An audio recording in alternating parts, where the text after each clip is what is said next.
সংসদের 2 দিন অতিবাহিত হয়েছে, কিন্তু এর মধ্যেই আমরা রাজপথে নামার হুঁশিয়ারিও দেখেছি। শুরুতে একদম তাত্ত্বিক ছোট করে আলোচনাটা যদি করি, সেটি হলো যে এটি আসলে জুলাই সনদ যেটি, সেটি সংবিধানের পরিপূরক না বিকল্প কোনো ভাবনা? প্রথম কথা হলো জুলাই সনদের ব্যাপারে বিএনপি অঙ্গীকারবদ্ধ। বিএনপি জুলাই সনদ যেভাবে স্বাক্ষর করেছে সারা জাতির সামনে সবাই দেখেছে, সেইভাবে বিএনপি এটা বাস্তবায়ন করবে। এ ব্যাপারে বিএনপির শুরুর দিক থেকে একই রকম পজিশন আছে, এবং বিএনপি যে নির্বাচন ইস্তেহারটা প্রণয়ন করেছে সেটা যদি আপনি দেখেন, দেখবেন যে সেটা জুলাই সনদের সাথে সঙ্গতিপূর্ণ।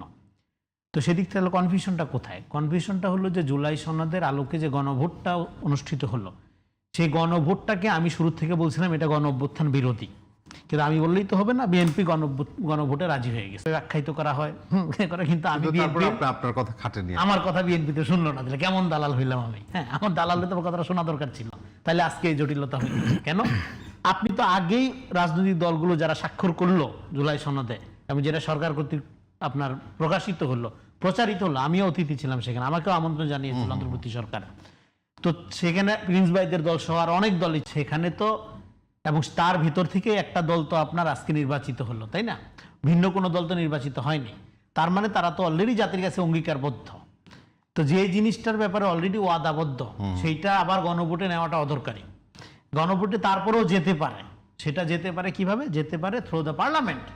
কারণ কোনো কিছু যদি আপনার গণতান্ত্রিক প্রক্রিয়ায় ইমপ্লিমেন্ট করতে হয়, তাহলে সেটা কে করবে? ইমপ্লিমেন্ট করবে পার্লামেন্ট। এখন গণভোটের প্রশ্ন আসে, তাহলে গণভোটটাকে আসলে ইম্পোজ করা ছিল, রাইট? গণভোট ইম্পোজ করা ছিল, এবং এই গণভোটে বিএনপি রাজি হয়েছে। এটা ফোর্সফুলি রাজি হয়েছে, বিকজ অফ কৌশল না, ফোর্সফুলি। এটা কোনো নেতা বলছে বিএনপির মতো এত বড় দল আনফরচুনেটলি ফোর্সফুলি রাজি হয়েছে, যে রাজি হওয়াটা অস্বাস্থ্যকর। এই অস্বাস্থ্যের প্রমাণ এখন পাচ্ছে না। এখানে দুইটা পয়েন্টে আমি আলাপটা এখানে গোটাবো। একটা হলো যে তাহলে এইবার এই গণভোটকে পার্লামেন্টের সভারেন্টির অথরিটির উপরে যারা মনে করছেন, তারা পার্লামেন্টের ডেমোক্রেসিকে আন্ডারমাইন করছেন অথবা বুঝেন না। কারণ এটা আমি বহুবার বলছি, আজকে আবারও রিপিট করি, যে আপনি গণভোট আয়োজন করছেন একটা বিষয়ের উপরে, সেখানে অনেকগুলো সংস্কারের বিধান আছে, প্রবিধান আছে।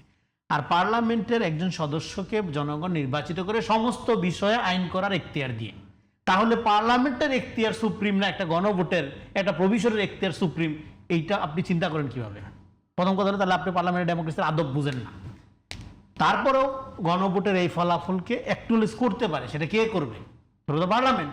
পার্লামেন্টের প্রস্তাব বলতে তো আপনার পার্লামেন্ট এটা আপনার পাস করবে। সেই পাসের জন্য তো গণভোটের ব্যাপারটা গুরুত্বপূর্ণ না। এখন আর গুরুত্বপূর্ণ হলো যে আপনি তো অলরেডি অঙ্গীকার করছেন, আপনি তো অলরেডি স্বাক্ষর করেছেন, সেই অনুযায়ী পার্লামেন্টের প্রস্তাব উঠবে, আপনি বাস্তবায়ন করবেন। কিন্তু এই গণভোটকে কেন্দ্র করে পার্লামেন্টারি ডেমোক্রেসিকে থ্রেট করার একটা প্রবণতা দেখা যাচ্ছে।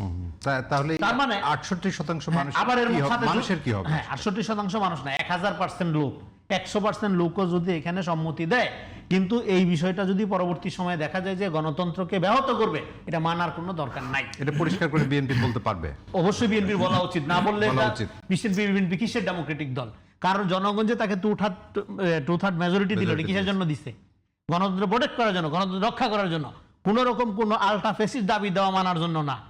এটা আরেকটা বেসিক আর্গুমেন্ট হলো, এটা কোনো লিগ্যাল এন্টিটির ব্যাপার না, এটা একটা পলিটিক্যাল প্রবলেম, এবং দেশ শুধু সংস্কার না, পুনর্গঠন করতে হবে, এবং সেই প্রক্রিয়াটা হলো পলিটিক্যাল। ফলে সমস্যাটা পলিটিক্যালি সমাধান করতে, এটার সাথে লিগ্যাল ব্যাপারটা তো অতটা জড়িত না। এটা গেলো একটা দিক। আরেকটা দিক আমি বলি, অ্যাকর্ডিং টু ম্যাকিয়াভেলি, ধরলাম বিএনপি গণভোটের রায়কে উপেক্ষা করলো, তো কি হবে? রায়কে উপেক্ষা করার কোনো সুযোগ বিএনপি আছে কিনা? ধরেন বিএনপি বললো হা ভোটে বিএনপি ভোট চাই নাই, ইলেকশনের আগে চাইছে তো, তাইলে এইবার ফোর্সফুলি কোনো বিষয়ে যদি কেউ প্রমিস করে, প্রথম কথা হলো কোনো লিডার, কোনো নেতা, কোনো প্রিন্স, অ্যাকর্ডিং টু ম্যাকিয়াভেলি, যদি জনগণের কাছ থেকে প্রমিস করে, সে প্রমিস তাকে রক্ষা করতে হবে। যদি সে প্রমিস সে রক্ষা না করে, তাহলে সেই প্রিন্স, সেই নেতা, সেই রাষ্ট্রনায়কের, সেই প্রধানমন্ত্রীর গ্লোরি ডিক্লাইন করে। এটা কাণ্ডজ্ঞানের ব্যাপার। তারপরেও অ্যাকর্ডিং টু ম্যাকিয়াভেলি বলেন, তারপরেও যখন ফোর্সফুলি কোনো বিষয়ে প্রমিস করবে কোনো লিডার, নেতা, প্রধানমন্ত্রী, প্রিন্স, ওই আমলে প্রিন্স বলতো, এখন সেটা ধরেন প্রধানমন্ত্রী, সেই প্রমিস প্রধানমন্ত্রী বা প্রিন্স চাইলে ভঙ্গ করতে পারবেন। কোন ক্যাটাগরিতে। ফোর্সফুলিটা তো relative term, relative term, right. এটাকে ব্যাখ্যা কিভাবে? এটা ব্যাখ্যা কিভাবে ভঙ্গ করতে পারবেন? যদি দেখা যায় এটার সাথে কমন গুডের সম্পর্ক নাই।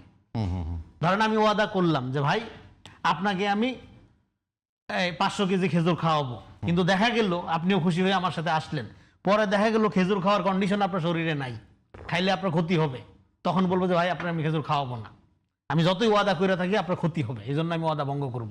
ফলে যখন এখানে কমন গুড অ্যাচিভ হবে না, কিন্তু ফোর্সফুলি আমি একটা জিনিস ওয়াদাবদ্ধ হয়ে গেছি, তখন যদি প্রিন্স বা রাষ্ট্রপ্রধান বা প্রধানমন্ত্রী সেই ওয়াদা ভঙ্গ করে, তাদের কোনো সমস্যা নেই, জনগণ এটা বুঝবে। এইবার প্রবলেম হইলো এটা করার ক্ষেত্রে যখন ন্যারেটিভ পলিটিক্স অ্যাক্টিভ থাকে, যখন প্রোপাগান্ডা অ্যাক্টিভ থাকে, তখন আপনি ওয়াদা ভঙ্গ করবেন কি?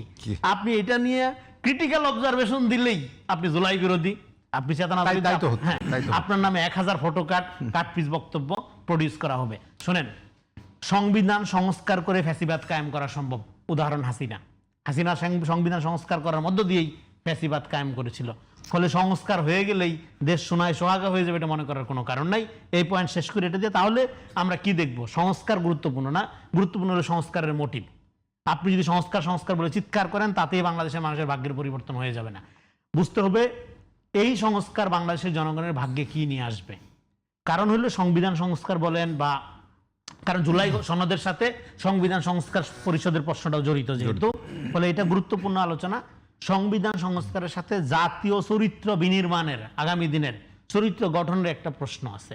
ফলে এই এন্টার পলিটিক্সের মধ্যে এই জুলাই সনদ, গণভোট, সংবিধান সংস্কার পরিষদ, এটার মধ্যে আমি দেখব কোন দলের গণতন্ত্রকে এগিয়ে নেওয়ার স্পিড বেশি এবং কোন দলের নিজস্ব পলিটিক্যাল এজেন্ডা বা নিজের দলের মতাদর্শিক রাজনীতিকে মেইনস্ট্রিম করার একটা ধান্দা হিসাবে বা টুলস হিসাবে এগুলোকে ব্যবহার করছে, সেই অনুযায়ী আমি সিদ্ধান্ত নিই।